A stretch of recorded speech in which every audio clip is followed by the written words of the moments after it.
My name is Bella, and until last Thanksgiving, I believed struggle was simply my destiny. Student loans towered over me like prison walls, my sneakers were patched with duct tape, and the cafeteria's instant noodles had become my signature meal. I wasn't bitter, I told myself. Sacrifice was part of growing up, that my parents were doing their best, and that I just had to endure. But the night I sat at my billionaire grandfather Daniel's dining table, beneath chandeliers sparkling like frozen fire, everything I thought I knew about my family cracked open. The room was filled with the smell of roasted turkey and cinnamon, cousins laughing, crystal glasses clinking. For one fleeting second, I felt safe. I felt like I belonged. Then Grandpa raised his glass, looked directly at me, and said the words that ripped my world apart. "And Bella, glad to see you're putting the college fund we set up to good use." Struggle had become so ordinary for me that I stopped noticing the bruises it left on my spirit.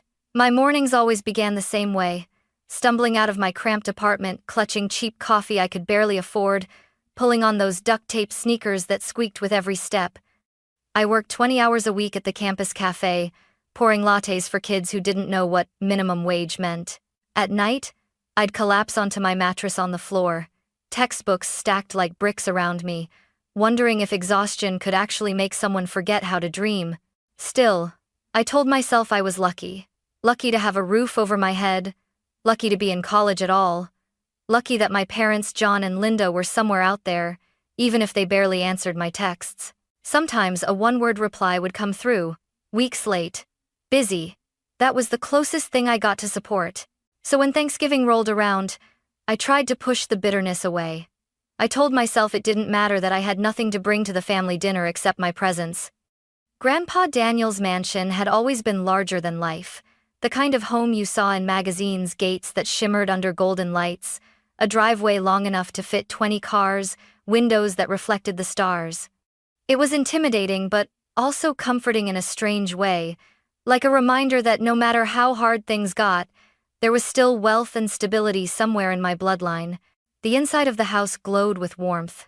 Crystal chandeliers threw light across a dining table so long it could have seated royalty. The smell of roasted turkey, buttery mashed potatoes, and cinnamon rolls drifted through the air. My grandmother, Margaret, moved gracefully between the kitchen and dining room, fussing over platters that already looked perfect. I slipped into my seat, trying to make myself small, unnoticed. To my right was little Mason, my 8-year-old cousin, too busy sculpting mashed potatoes with his fork to care about family politics. To my left sat Aunt Julie, with her always raised eyebrows and sharp questions that made me feel like I was on trial every holiday. Across the table, my parents chatted with Uncle Richard, laughing too loudly, as if trying to prove they belonged in this glittering palace. The whole scene felt almost theatrical, everyone playing their roles. Grandpa Daniel at the head of the table, commanding respect without trying. Grandma smiling sweetly, while pretending not to notice when cousins snuck extra cornbread. My parents acting as though everything was normal, as though they hadn't ignored half my calls that semester. I looked around, soaking in the chandeliers, the fine china, the velvet drapes. For a moment, I wanted to believe this was family. That despite my lonely nights and ramen dinners, I was part of something whole, something unbreakable. But deep down, a knot tightened in my stomach. Because in families like ours, silence was often louder than words. And sometimes, all it took was one sentence to shatter the illusion completely. Halfway through dinner, the room settled into that lull where everyone was too busy eating to speak. Silverware clinked against porcelain, glasses chimed softly, and for a fleeting second, I let myself breathe. Maybe this Thanksgiving would pass like the others, awkward, yes, but survivable. That was when Grandpa Daniel cleared his throat. He was never one for speeches unless the moment truly meant something, and everyone knew it. The room quieted instantly. He rose slowly, lifting his crystal glass in a steady hand. "To family," he began, his deep voice warm, a little shaky with age but full of pride. "To seeing our children and grandchildren grow into people we can be proud of." The family murmured in agreement, raising glasses, nodding toward one another. I felt my lips curve into a small smile. For a second, I believed in it, the unity, the pride, the sense of belonging, and then his eyes landed on me. His smile softened, and he added, "And Bella, glad to see you're putting the college fund we set up to good use." Time stopped. My fork froze halfway to my mouth. My heart kicked once, then stumbled into a frantic rhythm. I blinked, not sure if I'd heard him right. College fund? Across the table, Dad choked on his wine, coughing into his napkin, face flushing a violent shade of red. Mom's complexion drained so quickly she looked ghost-like, her fingers trembling as she pushed peas around her plate. Aunt Julie's eyebrows shot higher, her sharp eyes darting between my parents like a hawk circling prey. And then, like a needle puncturing the balloon of silence, Mason, sweet, oblivious Mason, looked at me with wide eyes and whispered, "Wait, you didn't know?" The words slammed into me harder than any scream could have. I turned slowly toward my parents.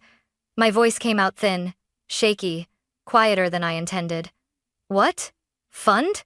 No one answered. The room was suffocating. My grandmother shifted uncomfortably, lips parting as if she wanted to speak, then snapping shut again. Uncle Richard leaned back in his chair, eyes narrowing, as if watching a drama unfold that he'd rather not be a part of. My cousins stared at their plates, suddenly fascinated by mashed potatoes and gravy. Finally, Grandpa frowned. Confusion clouded his face. "The college fund we set up when you were born, haven't you been using it for tuition? We've been putting money in it for years, every birthday, every Christmas. Even when things got tight, we made sure there was something." I stared at him, my pulse roaring in my ears. My throat went dry, but somehow, words stumbled out. "No one ever told me. I didn't know it existed." My grandmother gasped softly. Aunt Julie leaned forward. "Wait, so, who's been managing it?" That was the moment everything began to unravel. Dad cleared his throat, eyes fixed firmly on his plate. We didn't think she needed to know." I almost laughed, but it came out cracked and broken. "Didn't need to know?" Mom jumped in quickly, her voice tight, almost defensive. "We used it. For the house, for bills, emergencies. We thought it was best." Grandpa's expression hardened, pride draining from his face, replaced with something cold and sharp. His voice cut through the table like glass breaking. "What do you mean you used it?" The air turned electric, the kind of silence that hums in your bones. My chest tightened as the truth clawed its way to the surface.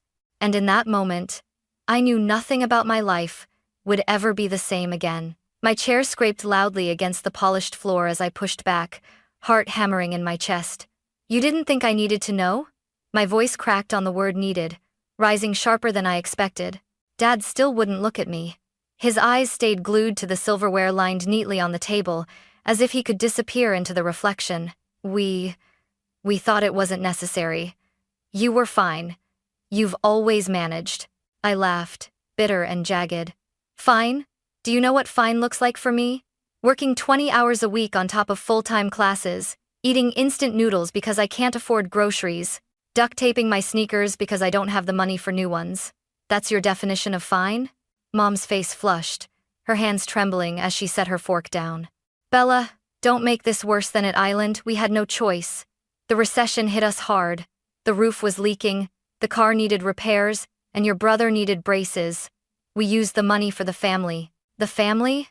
My voice was sharp enough to cut glass. "What about me? Wasn't I part of the family? Or did my future not count?" "Bella," Mom snapped, her voice rising for the first time. "You were a child. You wouldn't have understood how bad things were back then." "I was a child when you decided to steal my future," I shot back. "But I'm not a child now, and I understand perfectly. You lied.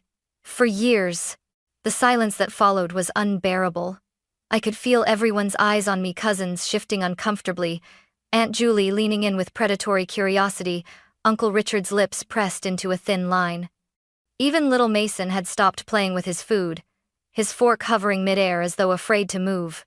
Grandpa Daniel's voice cut through the air, low but commanding. "That money was never meant for you two," he said, glaring at my parents. "It was Bella's. We made that very clear when we created the fund." Dad's jaw tightened. He finally looked up, anger flickering in his eyes. "Maybe if you hadn't insisted on putting it in our names, this wouldn't have happened." The words seemed to hang in the air, poisonous and heavy. My grandfather's face hardened, his knuckles white as he gripped his glass. "We put it in your names because we trusted you," he said coldly. "We believed you'd do right by your daughter. Clearly, we were wrong." Mom looked like she might cry, but I couldn't find any pity left in me. My throat ached, but I forced the words out anyway. "How much was in it?" Grandpa hesitated, his eyes full of regret. "About 40,000 by the time you turned 18. Probably more, we kept adding to it." The number hit me like a punch to the gut. 40,000. Enough to erase every student loan I had. Enough to buy food, books, maybe even give me a chance to breathe for once. Instead, I'd been scraping pennies, breaking myself just to stay afloat. I turned to my parents, my hands trembling with rage. "You let me drown in debt while you sat on my lifeline? You could have told me. You could have said something. Anything." "We did what we had to do," Dad muttered, his voice low, almost inaudible. "No," I said, my voice trembling but fierce. "You did what was convenient. For you, not for me." Mom reached for my hand across the table, tears brimming in her eyes. "We only wanted to protect the family." I jerked my hand back like her touch burned. "Don't call it protection, call it what it is. Betrayal." The table was dead silent. Even the chandelier above seemed to buzz with the weight of the moment. My legs shook, but I forced myself to stay standing. For the first time, I wasn't the quiet daughter who accepted scraps. I was the one demanding answers. And I wasn't going to stop until I had them.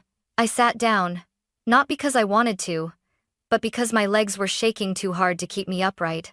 My breath came in shallow bursts, like I'd just run a marathon with no finish line. Across the table, my parents avoided my eyes. Mom picked at her peas like they'd suddenly become fascinating. Dad drained the rest of his wine, his jaw locked tight, as if I was the one embarrassing them. $40,000. The number echoed in my head, a relentless drumbeat. 40,000 that could have wiped away every loan, every sleepless night worrying about rent, every meal of ramen that left me hollow. 40,000 that might have given me back years of my life. And they had spent it, quietly, secretly, while I carried the weight alone. My grandmother finally broke the silence, her voice so soft, I almost missed it. "We need to talk about this, all of us." But I wasn't listening anymore. My mind was running wild, dragging me back through years of exhaustion and sacrifice. I remembered the nights working double shifts at the cafe, hands blistered from the steam wand. The mornings I walked to class in shoes patched with duct tape, rain seeping through the cracks. The birthdays where my gift was a card with no money inside, and a reminder to be grateful. All the while, there had been a lifeline, a fund meant for me rotting away under my parents' excuses. I swallowed hard, forcing the lump in my throat down. "You let me believe we were broke," I whispered. "You let me think I had to do it all on my own. You watched me struggle, and you said nothing." Mom's tears finally spilled over. "Bella, please, don't," I snapped, my voice sharp enough to make her flinch. "You don't get to cry, not after this." Grandpa's face was unreadable, but his silence spoke louder than anger. The disappointment radiated from him, heavy, suffocating. For a man who had built empires, betrayal from his own children seemed to wound him more deeply than any business deal gone wrong. Aunt Julie leaned back, eyebrows arched. "Well," she murmured, half to herself, "I suppose the truth always comes out." I wanted to scream, to flip the table, to make them all feel the storm churning inside me. Instead, I reached for my phone. My fingers moved before I could think, pulling up a document I had been keeping quietly for months. Every dollar I'd earned, every scholarship I'd scraped together, every freelance gig that barely paid for groceries. Proof that I hadn't just survived, I had fought for every inch. Dad's eyes flickered toward the glowing screen, and for the first time all night, real fear crossed his face. He knew what it meant. Evidence, paper trails, consequences. The room spun. I couldn't breathe in that house any longer. My chair screeched as I shoved it back and stood, grabbing my coat with trembling hands. "Bella, where are you going?" Grandma's voice followed me, weak, desperate. I didn't answer. My throat was tight, my vision blurred with hot tears. I just kept walking past the chandeliers, past the velvet drapes, past the smiling portraits on the wall that now felt like cruel jokes. Because, in that moment, I realized something even worse than the missing money. It wasn't just about dollars stolen, it was about trust. And trust, once broken, was worth less than nothing. The drive back to campus was silent, except for the hum of my old car's engine. My eyes burned from holding back tears, but my hands gripped the wheel tight, steady. I didn't blast music, didn't call anyone, didn't even cry. I just let the silence fill me until it hardened into something sharper than grief. Determination. By the time I parked outside my tiny apartment, I already knew what I had to do. The next morning, I sat at my desk with a cup of burnt coffee and dialed the number etched into my memory. The bank, Grandpa had mentioned. My voice trembled at first, but I forced it steady. My name is Bella Anderson. I believe I'm the beneficiary of a college trust fund that's been mismanaged. The advisor on the other end sounded confused. If you're the beneficiary, how is it possible you didn't know? I bit down on the bitter laugh rising in my throat. Because my parents never told me. It took hours, transferred calls, verification codes, endless holds, but finally, I got the answer I already feared. The fund had been drained. Not all at once, but slowly, methodically, over 7 years. Every withdrawal signed by my parents, every cent gone. The advisor hesitated, then said carefully, "You may want to consult a lawyer.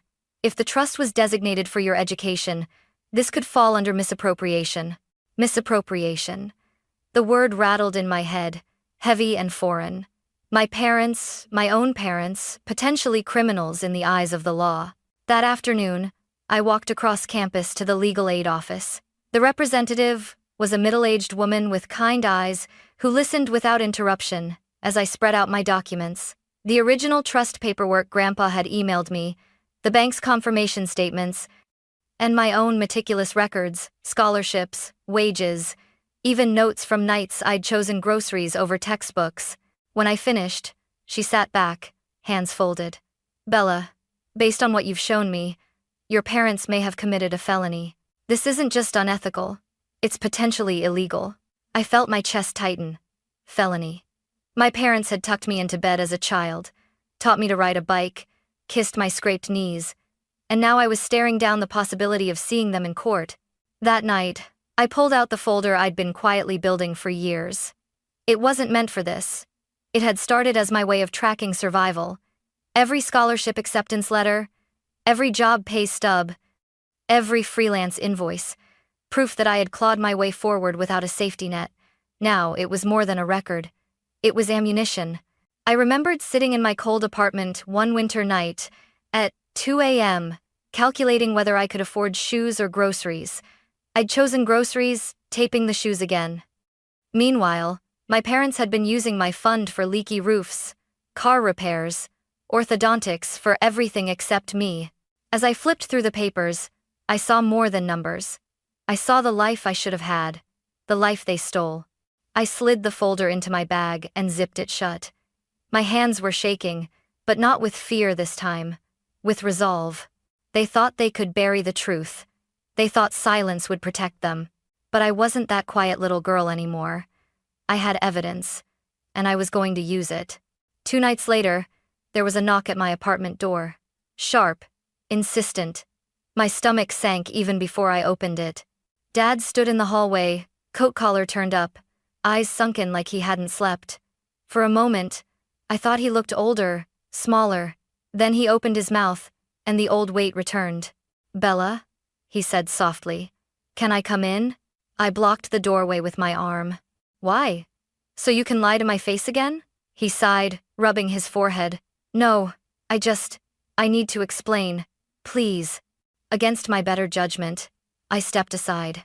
He entered awkwardly, hands shoved in his pockets, gaze darting around my cramped apartment like he'd never truly seen how I lived.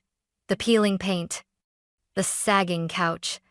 The textbooks stacked high like barricades. "I didn't realize," he muttered, trailing off. I folded my arms.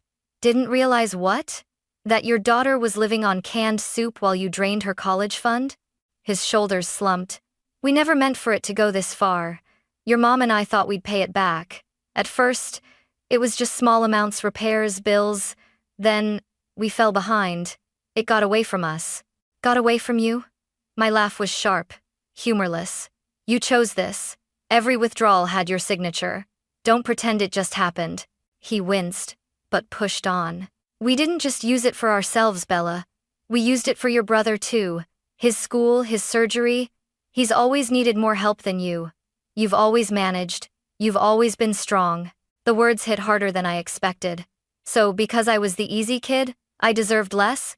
Because I survived without complaining, you decided I didn't need what was mine? He couldn't answer. He stared at the floor, shame flickering across his face. But it wasn't enough. Not nearly enough. I pointed toward the door. You should leave, Bella. No. I can't listen to another excuse. You had 18 years to tell me the truth, and you chose silence every single time. He lingered a moment longer, lips parted as if searching for the right words, then closed them again. His footsteps down the hallway sounded hollow, final. The door had barely shut before my phone buzzed. Grandpa Daniel. A simple text. Meet me tomorrow, just us. The next day, I found him at a quiet diner near campus. He was already seated, a steaming cup of black coffee in front of him, his expression heavy. He looked up when I walked in, and for once, there was no smile, no pretense. I'm sorry, he said immediately. You didn't do anything. I replied. No, he corrected, shaking his head. But I trusted people who didn't deserve it. That's on me. I slid into the booth, unsure what to say. I checked the trust myself, he continued. It's gone. Every cent. I've already spoken with the bank, they're cooperating. If you want to pursue charges, you have every right. I swallowed hard, my chest tightening. It was different hearing it from him. Final. Then he reached into his coat and pulled out an envelope, placing it gently between us. I can't undo what they did, but this is yours. I stared at it, afraid to touch it. It's not enough to cover everything, he admitted, but it's a start, and I want you to know I've changed my will. Everything I leave behind will go into a trust only for you. No one else touches it. Not again. For the first time in weeks, my eyes stung not from rage, but something softer. Gratitude. I opened the envelope later that night.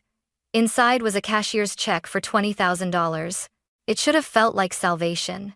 Instead, all I felt was anger because my grandfather believed I was worth it, and my parents never did. Christmas at my grandfather's mansion was always a spectacle. Tall windows draped with velvet curtains, a tree so enormous it nearly touched the chandelier, lights twinkling like stars. To anyone outside, it looked perfect. To me, it felt like stepping into enemy territory. I carried only one thing with me that night, a folder thick with documents, bank statements, legal letters, my own records, neatly organized and bound, proof that I wasn't crazy, proof that I hadn't imagined years of sacrifice. When I walked in, the warmth of cinnamon and roasted turkey hit me, but it didn't comfort me this time. It felt suffocating, like sugar dusted over poison. My mother, Linda, was laughing too loudly in the kitchen with Aunt Julie, her voice strained. My father, John, lounged on the couch with a glass of whiskey, pretending calm, but the moment their eyes met mine, the laughter stopped.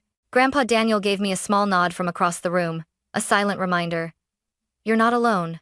Dinner began in stiff politeness. Conversation clung to safe topics: traffic, weather, football scores. No one dared mention the trust. Every time I glanced at my parents, they looked away. My brother scrolled through his phone, oblivious. The clinking of forks against china was the loudest sound in the room, and then, as tradition demanded, Dad stood to give his Christmas toast. He raised his glass, smile fixed, voice full of rehearsed warmth. We're just so proud of how far our kids have come. Even in tough times, we've always stuck together as a family. The words twisted in my chest like a blade. Stuck together? My chair scraped loudly as I stood. The room froze. Always stuck together? I repeated, my voice sharp. Right. Except when it came to being honest. Except when it came to me. Every eye turned to me. My mother's face paled. My father's jaw tightened. I pulled the folder from my bag and set it squarely on the table, with a thud that made silverware rattle. "That," I said evenly, "is the full breakdown of the trust fund you drained. Every withdrawal, every date, every cent, referenced with my student loan statements. Just in case anyone here still thinks I'm overreacting." Gasps rippled around the table. My grandmother's hand flew to her mouth. Aunt Julie leaned forward, eyes glittering with scandal. Mom's voice cracked. "Bella, please, not tonight." "Not tonight?" My laugh was sharp, humorless. How many nights did I walk home in the rain because I couldn't afford bus fare? How many nights did I go hungry so I could make tuition payments on time? While you sat on my fund money Grandpa and Grandma put aside for me, you let me suffer. And now you want to talk about timing? Dad slammed his glass down. "We did what we had to do. It was for the family." I turned on him, fury boiling over. "For the family? Then why was I the only one treated like a stranger? Why did my brother get braces, new laptops, tutoring, while I duct-taped my sneakers and begged professors for extensions because I was too exhausted from working 2 jobs? My brother finally looked up, shifting uncomfortably. It wasn't all for me," he muttered. "But some of it was. I didn't know it came from your fund." His words stung, but they didn't surprise me. "Exactly," I said coldly. "You didn't know because no one told you the truth, just like they never told me." Grandma's voice trembled. "We didn't know, Bella. We're so sorry." I nodded once. "I believe you. But this isn't just about money. It's about respect, about trust, and about choices." I turned back to my parents. "You could have told me the truth at any point, even after the fund was gone. But you didn't. You let me believe we were all struggling together when, in reality, you left me to struggle alone," Mom whispered, tears streaking her face. "We thought we were doing what was best." "For who?" I demanded. "For me or for the version of me that never asked questions?" The silence that followed was unbearable. Finally, I took a deep breath, my hands trembling but steady enough to flip open the folder. I filed a formal complaint with the bank. Legal proceedings are already in motion. I'm not doing this to hurt you. I'm doing this because actions have consequences, and I'm done carrying this burden alone. Dad shot up from his chair, eyes blazing. "You're suing your own parents?" "No," I said firmly. "I'm holding you accountable." "You'd tear this family apart over money?" he shouted. My voice dropped to a razor's edge. "No. You did that the moment you decided I didn't matter." I closed the folder and picked up an envelope I'd prepared earlier. I walked to the mantel, placed it there, and turned back to the table. That envelope has copies of the legal documentation and a letter explaining everything, so no one can claim they didn't know. Consider it my Christmas gift." Mom sobbed. Dad glared at the wall. My cousins looked down, ashamed. No one moved. Except Grandpa. He rose, walked over to me, and wrapped his arms around me. "You don't have to do this alone," he whispered. "You have more family than you think." I hugged him back, my chest tight, tears stinging my eyes. Then I pulled away, grabbed my coat, and walked out into the snow-covered night. Not a single person followed me. The night I walked out of that mansion, snow crunched beneath my boots like brittle glass. My breath clouded in the frozen air, but inside I burned hot with fury and grief. I didn't look back. Not at the glittering lights of the house, not at the shadows in the windows. Let them sit with their silence. I had carried enough of it for all of us. A week later, an official letter arrived from the bank. The investigation had begun. If fraud or misappropriation could be proven and all signs pointed straight to my parents, they would be forced to repay the full amount or face penalties. I didn't celebrate. It didn't feel like a victory. It felt like a reckoning that should never have been necessary. What I did do was take the cashier's check Grandpa had given me and walk into the bank with my head high. For the first time in years, I paid down a portion of my student loans. Watching the balance shrink felt surreal, like finally being able to breathe after years underwater. The rest of the money, I put into a new account under my name only. No shared signatures, no loopholes, no one but me. Spring came quickly after that. I graduated with honors, standing on the stage in my borrowed cap and gown, scanning the audience. I spotted Grandpa Daniel in the crowd, clapping with pride. My parents weren't there. I told myself I didn't care, but a part of me still ached. A month later, I started my job at the startup where I'd interned. The salary was more than I'd ever dreamed of making at my age. I moved into a modest but clean apartment, bought furniture that wasn't secondhand, and this time a pair of brand new shoes, no duct tape required. But the real change wasn't in my bank account, it was in me. For so long, I'd believed being the strong one meant staying quiet, enduring, never asking for more. My parents had built their choices on that belief that I could handle less, because I always managed. But strength isn't about silence. It's about refusing to be taken advantage of. Sometimes, I catch myself replaying Grandpa's words from Thanksgiving. "Glad to see you're putting the college fund to good use." That single sentence tore my life open. But it also gave me clarity. It wasn't the loss of money that hurt most. It was the loss of belief, the betrayal by the people who were supposed to protect me. That scar will never fully fade. But scars don't make you weaker. They remind you of what you survived. And I survived. Now, when I look at myself in the mirror, I don't just see the broke, exhausted girl who once taped her sneakers to keep them together. I see a woman who stood up to lies, who demanded the truth, who reclaimed her future, not because of a trust fund, not because anyone finally decided I was worth it, but because I finally decided it for myself.